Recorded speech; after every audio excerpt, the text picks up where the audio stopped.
Telecom for hosting our show. I am Shannon Terry, the Public Information Officer for Otter County.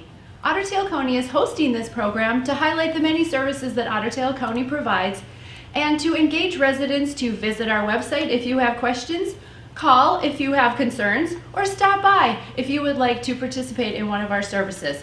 Today we have Spencer McGrew, who is the AIS specialist for Otter County. Welcome, Spencer. Good morning, Shannon. I'm happy to be here.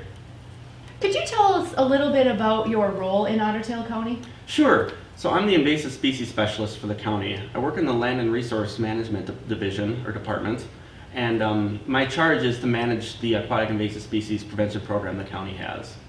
And the commissioners, the lake associations, the AIS task force, residents have really made it a priority to combat AIS in Otter County. Could you tell us a little bit about who was involved and why this is such important work? Sure. As you said, the commissioners have really driven this process, and they appointed a group of folks back in 2012 to tackle the AIS problem, and they called themselves the AIS Task Force. They developed a mission statement, and they meet monthly to develop programs and monitor the progress of the program to make it the best it can be to run an efficient program that prevents the spread of aquatic invasive species. So in Otter County, where are AIS most prominent? So the main invasive species we're dealing with in Otter County are the zebra mussel, which is a small freshwater mussel that attaches to hard objects. That is in the Pelican River, and as well as the Otter Tail River downstream of Otter Tail Lake. It moves via gravity and also by overland transport by people trailing their watercraft without properly cleaning, draining, and drying it. Another one we're dealing with is common carp, which has been here for about a century, and that's in some of our slower moving rivers. And then purple loosestrife, which is sort of an aquatic land plant that appears in some road ditches. So what is the task force doing to kind of combat AIS? Sure, so what we do, our main thing is education and awareness. And we do that through social media, through newsprint, on the radio, and also right out at the public boat ramps. Otter County has 25 watercraft inspectors that will actually be trained tomorrow, and they will be going out in the field checking boats every day of the week starting on Monday the 21st. And also, you have mentioned in the past that there are boxes that kind of speak to, or cameras. Could you tell more about that? Obviously, Sure. I need some more information. Sure. So the boxes that you're talking about, they're called the ILEDs, which is the Internet Landing Detecting System. Otter County has 13 of them at the 13 basically busiest public water accesses in the county. And it has a camera and a speaker and a cellular modem, and it's all housed in a waterproof and weatherproof housing. And it's triggered by motion and the magnetic field of your watercraft or truck. So when a boater comes up, sort of maybe after hours, it will speak to them and caution them, advise them to drain their watercraft, remove all plants, and have a nice day. So people have had a lot of fun with those. That's really a nice way to kind of get that engagement when the boat inspectors aren't there. That's correct, yes. And could you tell us a little bit about how the process to become a boat inspector, maybe who makes up the boat inspectors, kind of like maybe a little profile? Yeah, sure. So what's wonderful about our boat inspection program is just the huge range and diversity of who are watercraft inspectors in our county, ranging from high school graduates, freshly minted otters, to retired folks, to middle-aged people that just have some free time in the summer. What we're looking for are friendly people that like being outdoors, that like talking with people and educating them, and that just have a bubbly personality, and I think all of them have that. Oh, great. How would we recognize a boat inspector if we were out at a public access?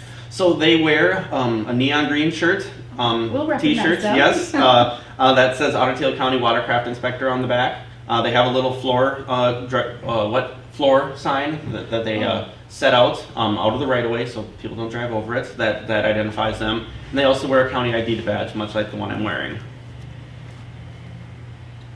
What can residents do? So we've kind of talked about what the task force is doing, what you do, what the boat inspectors do, but what could all of us do? Sure. Well, the great thing about aquatic invasive species, if there is a great thing, is that everyone can do something to prevent their spread. You and I, as we're going about our daily lives, if we're recreating out on the water, to fishing, to even watering, using lake water to water our lawn, what we can do is we need to make sure all the water is drained when we are done with our water activity before we leave. If we want to save our baits, if we're fishing, we just have to change out our water with water from land, and we can keep it. You don't have to throw your baits away. And then you just have to make sure that your boat and trailer are clean when you leave the lake. All aquatic plants are removed. Just pick that weed off. It's super simple. The nice thing is it's very easy to do your part to prevent the spread of AIS. And what about docks, boat lifts, if I want to move mine or I sell mine? Is there any concern there? There is quite a bit of concern about that, and the county commissioners have actually scheduled a public hearing on a revision to the dock and riparian use ordinance that will be happening June 5th at 1 p.m. Coming up. So what that is really going to be about is adding invasive species language to the existing dock and riparian use ordinance, that if you're going to move your dock or boat lift, you'll have to call into the county potentially and notify us, and then we'll start a stopwatch, and then the boat lift cannot be placed into another body of water per state law within 21 days. So this will create that stopwatch for 21 days. It's a law that's been on the books for a number of years, but it's been really hard to enforce or even have awareness about because there's no mechanism to actually verify that 21 days. So if you're interested in that, come to the public hearing on June 5th. Absolutely. And I think that really shows what a priority trying to prevent and combat AIS has been for the Board of Commissioners and Otter Tail County as a whole. Yes. Invasive species directly threaten the ecosystems of our lakes, and so much of the county's value is tied up in our lakes and our healthy ecosystems. So if those start to decline, so goes the county potentially. So it's in everyone's best interest to clean, drain, dry. It's very simple. Thank you, Spencer, for being here. Thank you, Otter Tail Telecom, for hosting our program. And thank you, viewers. And remember, Otter Tail County, live your best life here.